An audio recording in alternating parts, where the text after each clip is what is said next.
Once upon a time, a theory suggested that environment shapes human behavior. In a most basic sense, behavioral psychology is the study and analysis of observable behavior of people. This field of psychology influenced thought heavily throughout the middle of the 20th century. In this lesson, we're going to talk about 5 people who started and influenced the spread of behavioral psychology. John B. Watson was a psychologist who developed behaviorism. Watson believed that psychology should primarily be scientific observable behavior. Behaviorism, also known as behavioral psychology, was a prevalent psychological theory in the first third of the 20th century. Classical behaviorism disregards ideas, emotions, and a broad study of intermental experience. It was only interested in quantifiable and observable data. According to behaviorism, the organism is only seen as reacting to conditions, stimuli, set by both the internal biological processes and the external environment. In 1913, Watson noted, "Psychology, as a behaviorist views it, is a purely objective experimental branch of natural science. Its theoretical goal is prediction and control. As behaviorists, introspection, those efforts to get inside people's heads, is rejected. Even though behaviorists frequently acknowledge that thoughts and feelings exist, they prefer not to examine them because only observable behavior can be quantified objectively and scientifically." Behaviorism acknowledges that individuals possess minds. However, it contends that it is impossible to objectively witness an individual's thoughts, motivations, and meanings, let alone their irrational longings and desires. Therefore, internal events such as thinking should be explained through behavioral terms, or eliminated altogether. After 1950, behaviorism started to lose its hold, although many of its ideas and tenets are still frequently applied today. These days, conditioning and behavior modification are often utilized in therapy, which helps clients in altering problematic behaviors and learning new skill sets. John Watson and a graduate assistant, Rosalie Rayner, conducted this famous and controversial experiment, where they conditioned a small child, little Albert, to fear a white rat. They would do this by repeatedly pairing the rat with a loud, frightening clanging noise. Besides the white rat, they were also able to demonstrate that this fear could be generalized to other white furry objects. It was considered controversial not only because the ethics of the experiment were questionable in today's standards, but also because the child's fear was never deconditioned. Ivan Pavlov. Ivan Pavlov was born in 1849 in Ryazan, Russia. He entered St. Petersburg University in 1870 to continue studying natural science. He pursued physiologist as his career. After graduating in 1875, he went to the Military Medical Academy to pursue research. In 1904, he received the Nobel Prize for his work on physiology on digestion. He was a skillful ambidextrous surgeon, and he used dogs as experimental animals. He was also a behaviorist, since his theories basically focus on observable behavior, since for him behavior can be measured and thought cannot. He viewed individual differences in personality as the result of learning and different environmental experiences. He also studied reflexes, which is an automatic behavior caused by stimulus from the environment. He became interested in studying reflexes when he saw that the dogs drooled without the proper stimulus. Although no food was in sight, their saliva still dribbled. It turned out that the dogs were reacting to lab coats, so every time the dogs were served food, the person who served the food was wearing a lab coat. Therefore, the dogs reacted as if the food was on its way whenever they saw a person wearing a lab coat. Conditioning. Conditioning is a form of learning in which capacity of eliciting a response is transferred from one stimulus to another. In this process, an unconditioned stimulus is given to a person. The stimulus causes a reflex on its own. The process of classical conditioning. Pavlov first performed a simple operation on his dog, and a rubber tube was inserted into salivary gland so that the precise amount of saliva secreted during the experiment could be measured. First, the neutral stimulus, or the bell, was presented for a brief period of time, and the second stimulus known to elicit salivation response and called unconditioned stimulus was the meat powder. Each pairing of conditioned stimulus and unconditioned stimulus served as a conditioning trials, and a number of such pairings were conducted in rapid succession. As a result of repeated pairing, the bell, or the conditioned stimulus, acquired the ability to evoke the salivation. Since the salivation to the bell began to occur only after the conditioning, it was termed conditioned response.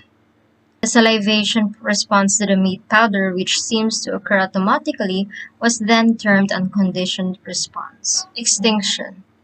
Weakening conditioned responses. If the conditioned stimulus is repeatedly represented without the unconditioned stimulus over time, the conditioned response will gradually weaken until it will be eventually eliminated. Second, spontaneous recovery. The reappearance of conditioned response when presented with conditioned stimulus after conducting similar conditioning prior to its extinction. Third, generalization. A conditioned response can also occur when organism is presented not with conditioned stimulus but with a similar stimuli. Example, a buzzer. It somehow sounds similar to a bell, which can elicit salivation. Lastly is discrimination. A conditioned response cannot be elicited when conditioned stimulus is replaced by a different stimulus. For example, a shout cannot elicit salivation as compared to the sound of a bell. Burroughs Frederick Skinner. Burroughs Frederick Skinner was born on March 20, 1904 in the small town of Susquehanna, Pennsylvania, where he also grew up. As a student at Hamilton College, B.F. Skinner developed a passion for writing. He tried to become a professional writer after graduating in 1926, but with little success. 2 years later, Skinner decided to pursue a new direction for his life. He enrolled at Harvard University to study psychology. Skinner presented a fictional interpretation of some of his views in the 1948 novel Walden 2, which proposed a type of utopian society. The people in the society were led to be good citizens through behavior modification, a system of rewards and punishments. The novel seemed to undermine Skinner's credibility with some of his academic colleagues. Others questioned his focus on scientific approaches to the exclusion of less tangible aspects of human existence. The Skinner Box. At Harvard, B.F. Skinner looked for a more objective and measured way to study behavior. He developed what he called an operant conditioning apparatus to do this, which became better known as the Skinner Box. With this device, Skinner could study an animal interacting with its environment. He first studied rats in his experiments, seeing how the rodents discovered and used a level in the box, which dispensed food at varying intervals. Later, Skinner examined what behavior patterns develop in pigeons using the box. The pigeons pecked at the disc to gain access to food. From these studies, Skinner came to the conclusion that some form of reinforcement was crucial in learning new behaviors. B.F. Skinner's theory of learning. Operant conditioning. According to B.F. Skinner's theory of learning, our behaviors are developed or conditioned through reinforcements. He referred to this process as operant conditioning, with operant referring to any behavior that acts on the environment and leads to consequences. Skinner's ABCs of Behaviorism. B.F. Skinner's theory of learning says that the person is first exposed to a stimulus which elicits a response, and the response is then reinforced. Stimulus, response, and reinforcement. This, ultimately, is what conditions our behaviors. To make this process easier to remember, the ABCs of behaviorism were developed. The ABCs are antecedent, which is the stimulus, behavior is the response, and consequence is the reinforcement. Reinforcement. In B.F. Skinner's theory of learning, reinforcement plays a critical role in behavior development. Reinforcement is any event that strengthens a certain behavior, and it can be positive or negative in nature. Positive reinforcement includes actions or events that strengthen response by providing a stimulus for certain behaviors, such as giving a child a reward or praise for cleaning the room. Negative reinforcement also strengthens a response, but by the removal of an unfavorable outcome, such as the child cleaning the room to avoid being grounded. Schedules of reinforcement. Skinner further describes schedules of reinforcement in his operant conditioning research. These schedules determine when specific behaviors are reinforced and impact how strong a learned behavior becomes. Skinner's 4 schedules of reinforcement are fixed ratio schedules. Responses are reinforced after a specific number of responses. Variable ratio schedules. Responses are reinforced after an unspecified or unpredictable number of responses. Fixed interval schedules. Responses are reinforced after a specific amount of time. And variable interval schedules. Responses are reinforced after an unspecified or unpredictable amount of time. Punishment. Punishment can also play a role in the learning process according to B.F. Skinner. Punishment is described as the application of an adverse outcome in an effort to decrease or weaken a specific behavior. Punishment may involve presenting a negative reinforcer, such as a spanking, scolding, or the imposition of a prison sentence, which some refer to as positive punishment. Or it can involve the removal of a positive reinforcer, such as taking away a favorite toy, also known as a negative punishment. Behavioral therapy techniques use reinforcement, punishment, shaping, modeling, and related techniques to alter behavior. These methods have the benefit of being highly focused, which means they can produce fast and effective results. Shaping, a technique employing successive approximations to reinforce desired behavior. Contingency management. This approach uses a formal written contract between a client and a therapist that outlines behavior, change goals, reinforcements, rewards, and penalties. Contingency contracts can be very effective in producing behavior changes since the rules are spelled out clearly, preventing both parties from backing down on their promises. Extinction. Another way to produce behavior change is to stop reinforcing behavior in order to eliminate the response. Timeouts are a perfect example of the extinction process. During a timeout, a person is removed from a situation that provides reinforcement. By taking away what the person found rewarding, unwanted behavior is eventually extinguished. Behavior modeling. This technique involves learning through observation and modeling the behavior of others. Rather than relying simply on reinforcement or punishment, modeling allows individuals to learn new skills or acceptable behaviors by watching someone else perform those desired skills. Token economies. This strategy relies on reinforcement to modify behavior. Parents and teachers often use token economies, allowing kids to earn tokens for engaging in preferred behaviors and lose tokens for undesirable behaviors. These tokens can then be traded for rewards such as candy, toys, or extra time playing with a favorite toy.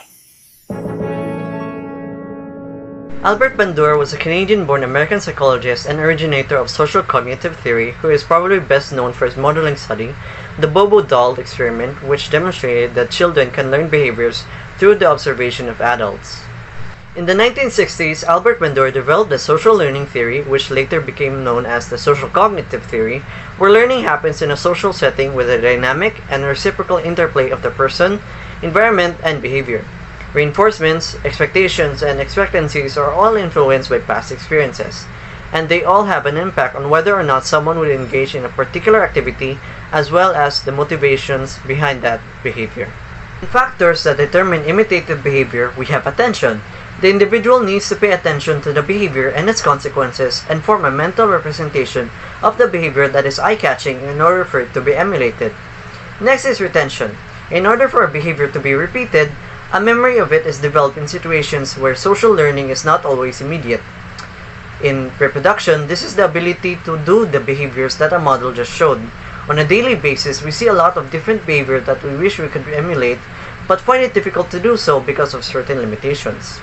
In motivation, the likelihood of the observer imitating an action increases if the perceived benefits outweigh the perceived drawbacks, if any. If the vicarious reinforcement is not significant enough, the observer will not imitate the behavior. In 1961, Bandura carried out a study in which researchers physically and verbally abused a clown-faced inflatable toy in front of preschool-aged children, which led the children to later mimic the behavior of the adults by attacking the doll in the same fashion. Subsequent experiments in which children were exposed to such violence on videotape yielded similar results. According to Bandura, self-efficacy is a person's particular set of beliefs that determine how well one can execute a plan of action in prospective situations. In 4 sources of self-efficacy, master experiences are experiences gained when taking on a new challenge and are successful at it. Social modeling is to witness demonstrations of competence by people who are similar to them. Social persuasion is receiving positive verbal feedback while doing a task persuades a person to believe that they have the skills to achieve success. Physical and emotional states are the emotional, physical, and psychological well-being of a person can influence how they feel about their personal abilities in a particular situation. Psychotherapy, its ultimate goal is to have self-regulation, which means the individual can control their own behavior, attempting to lessen what they lack in their accomplishments and goals. After they resolve their shortcomings, they would set newer and better goals for themselves. Its basic treatment approaches include overt or vicarious modeling, covert or cognitive modeling, and enactive mastery. There is also cognitive mediation, which is a common mechanism found in each treatment approaches. People use cognition to increase their self-efficacy. So for this topic, we're going to talk about the social learning theory by Julian B. Rother. But before the main theory, we're going to talk about Julian Rother's biography. Julian B. Rother was born in October 1916 in Brooklyn, New York, the third son of Jewish immigrant parents. Rother attended Brooklyn College, where he began attending seminars given by Adler and meetings of his Society of Individual Psychology in Adler's home. Rother minored in speech pathology and studied with the semanticist Wendell Johnson, whose ideas had an enduring influence on Rother's thinking about the use and misuse of language in psychological science. After his service in the Army and Air Force during the World War II, Rother took an academic position at Ohio State University. It was here that he embarked on his major accomplishment, the social learning theory, which integrated learning theory with personality theory. He published Social Learning and Clinical Psychology in 1954. In 1963, Rother left Ohio State to become the director of Clinical Psychology Training Program at the University of Connecticut. Rother served as president of the American Psychological Association's divisions of Social and Personality Psychology and Clinical Psychology. In 1989, he was given the American Psychological Association's Distinguished Scientific Contribution Award. Rother died on January 6, 2014 at the age of 97 at his home in Connecticut. Social learning theory rests on 5 basic hypotheses. First is that humans interact with their meaningful environments. People's reaction to environmental stimuli depends on the meaning or importance that they attach to an event. Reinforcements are not dependent on external stimuli alone but are given meaning by the individual's cognitive capacity. Second is that human personality is learned. Thus, it follows that personality is not set or determined at any particular age of development. Instead, it can be changed or modified as long as people are capable of learning. Third is that personality has basic unity, which means that people's personalities possesses relatively stability. People learn to evaluate new experiences based on previous reinforcements. Fourth is motivation is goal-directed. Rother rejected the notion that people are primarily motivated to reduce tension or seek pleasure, insisting that their best explanation for human behavior lies in people's expectations that their behaviors are advancing them towards goals. Lastly, People are capable of anticipating events. People use their perceived moments in the direction of anticipated event as a criterion for evaluating reinforcers. Rother suggested 4 variables that must be studied in order to make an accurate prediction in any specific situation. First is behavior potential, the possibility that a particular response will occur at a given time and place. Expectancy, the probability held by the individual at a particular reinforcement will occur as a function of a specific behavior in a specific situation or situations. Third is reinforcement value, is the preference a person attaches to any reinforcement when the probabilities for the occurrence of a number of different reinforcements are all equal.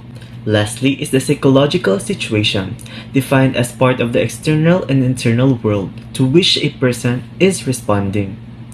Based on the component of social learning theory, Julian Rother has came up with a formula which is behavior potential is the function of expectancy and reinforcement value. Rother and Hockrich listed 6 broad categories of needs, with each category representing a group of functionally related behaviors. First is recognition status. The need to be recognized by others and to achieve status in their eyes is a powerful need for most people. An example of this is when somebody compliments you as good looking or somebody compliments you. Second is dominance, the need to control the behavior of others. An example of this is when you are assigned to be a leader of something, you assert dominance. Third is independence.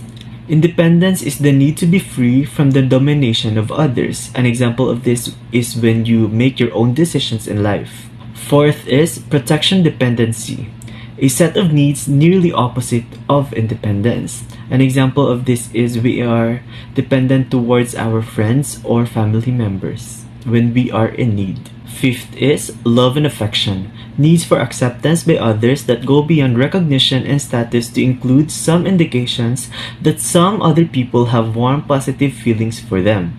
An example of this is our family and our friends and our colleagues. Lastly is physical comfort, perhaps the most basic need because other needs are learned in relation to it. An example of this is when we are hungry, we eat. Locus of control are divided into 2 parts. The first one is the internal locus of control. Individuals with high internal locus of control are said to be the ones who tend to blame themselves and at the same time take responsibilities for whatever good or bad happens in their life, whereas individuals with high external locus of control tend to blame the people around them or the environment for whatever good or bad that happens in their life. So for this part, we're going to discuss about the psychotherapy of Julian Rother's. When the behavior is maladaptive because the individual never learned to have more adaptive behavior. So in this case, as a therapist who's practicing social learning theory, the person should teach the client more adaptive forms of behaviors. Second, when there is irrationally low expectancy, it can lead to pathology. So as a therapist, you will have to increase your client's confidence in the following 2 ways. Give insight into the irrationality of the expectancy and attempt behavior that they had been avoiding out of fear of failure. Lastly, when there is unrealistically high expectancy reinforcement value, this can also lead to pathology. Thus, the role of the therapist would have to help the client set more reasonable and achievable goals.